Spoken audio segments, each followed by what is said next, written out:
Well, you know the name, you know the voice. Jimmy Sengenberger, Yes. columnist with the Denver Gazette, got a great piece out on Jena Griswold. Wannabe Gov. Griswold stumbles into announcing her run. Jimmy, thanks so much for joining the Jeff and Bill Show. Yes. Good morning, my friend. Hey, guys. Good morning. And yeah, she always finds a way to step in it, doesn't she? Yes. She's like not SpongeBob. She's like Sideshow Bob on The Simpsons, stepping in the yard full of rakes and the giant shoes. Just whack, whack, whack every time she takes another step. It's fun to watch, though.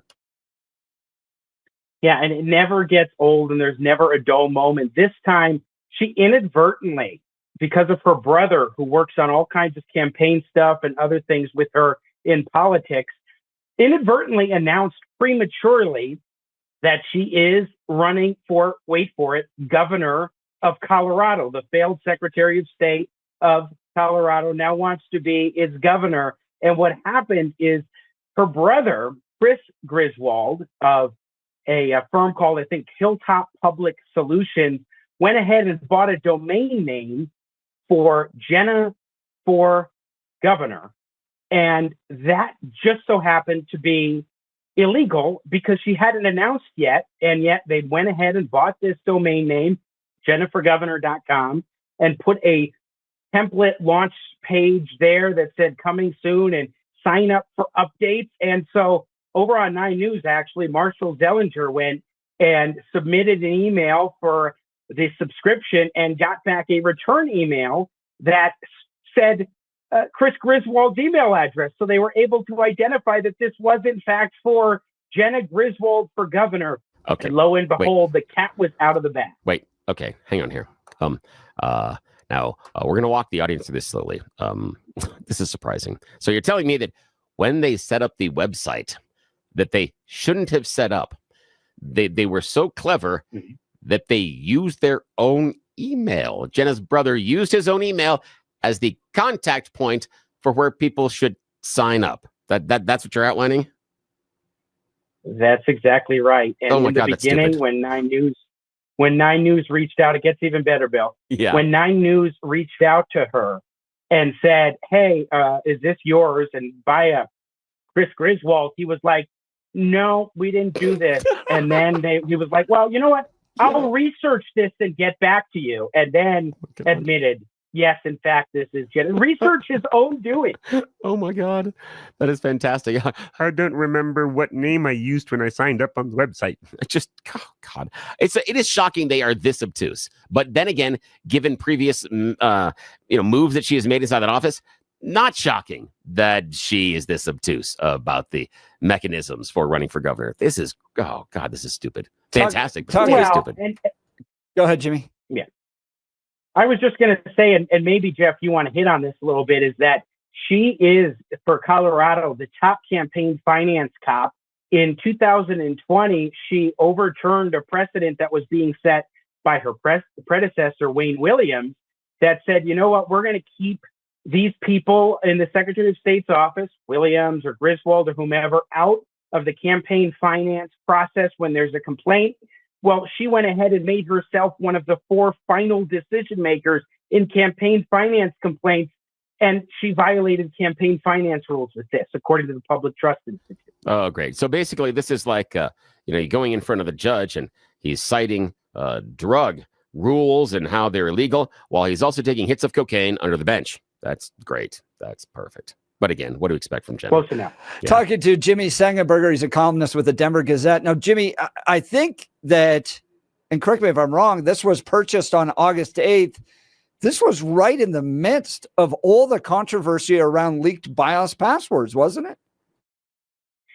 Yeah, it was in June or July of last year that those passwords for counties across the state were leaked. And I think that there's a lot of similarities here in that regard, because initially their instinct in this case was to lie and say, this is not our website. We're going to look into it, but have no idea. And then ultimately had no choice but to admit it because their hands were caught in the cookie jar. Well, in the BIOS password situation, you had something very similar, where Jena initially tried to sweep it under the rug and not tell anybody about it.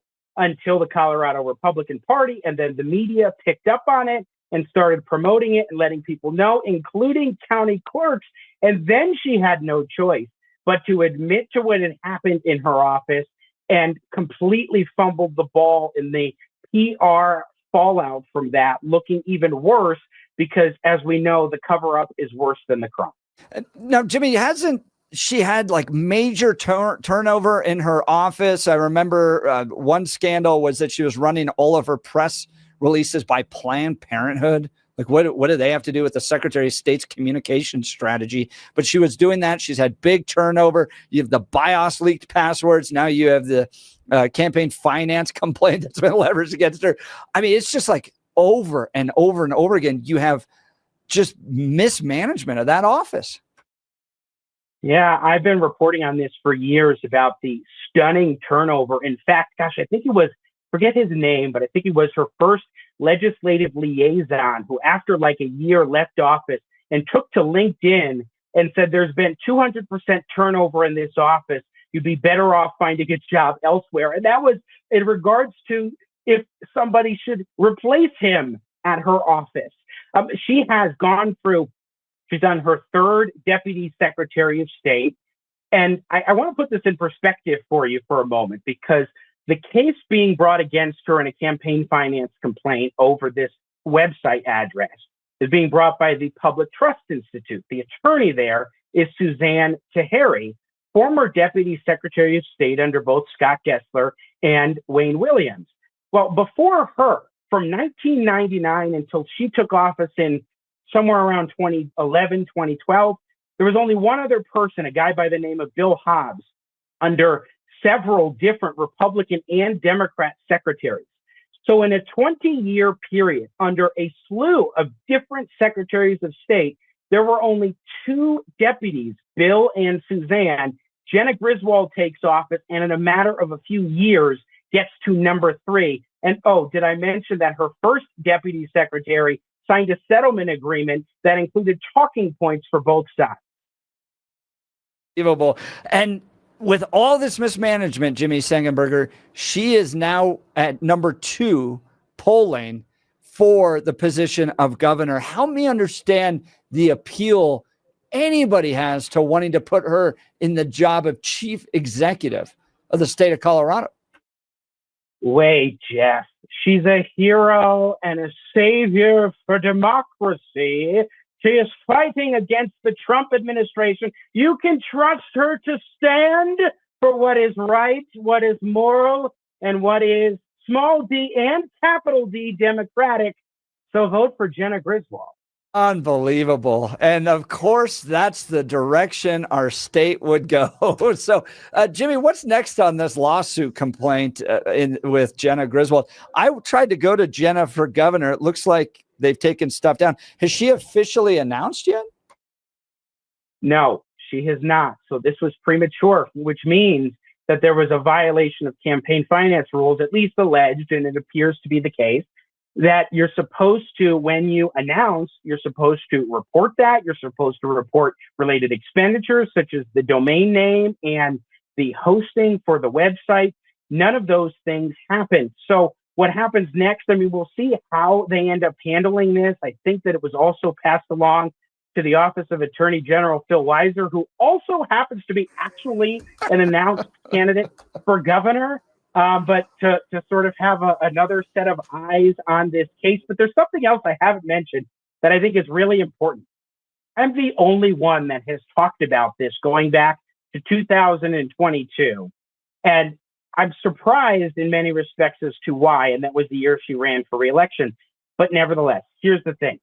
Jena Griswold is also the president of the Democratic Association of Secretaries of State, which is a hyper-partisan, under her leadership, hyper-partisan national organization that has all kinds of dark money in the works, which, by the way, she's complained about dark money, yet there are literally, I don't like throwing George Soros' name out there, but there are a couple of PACs that are George Soros PACs that gave money to this organization in 2022. Well, when she took over in 2021, a couple months later, She brought somebody in to do some work and paid that individual's firm in 5 different payments a total of $27,000. Do you want to take a guess who that individual was that she hired before bringing on a permanent executive director and gave the guy's firm 27 grand? You got to give it to me. Who is it? A guy by the name of Chris Griswold, who just so happens to be her brother, who's behind this whole website blunder. You just can't make this stuff She's up. funding and paying her own brother through this stuff? She did. Is that taxpayer in 2021. dollars? No, it is different organizations Okay. and different individuals. Michael Bloomberg's a heavy donor to the Democratic Association of Secretaries of State. I wrote about this in multiple columns in 2022, so you can go check it out, Denver Gazette, if you want some more details on the group. But now, he did work in 2021. He was no longer being paid after they got an executive director. But it just so happens that since then, she's now on her second executive director at the Democratic Association of Secretaries of State, continuing a trend of turnover that puts anybody to shame, because from chief of staff in her secretary's office to legislative liaison to communications director, I mean, multiple people taking on roles in that office. And these are appointed positions, mind you. Gosh, wow. It is so incestuous.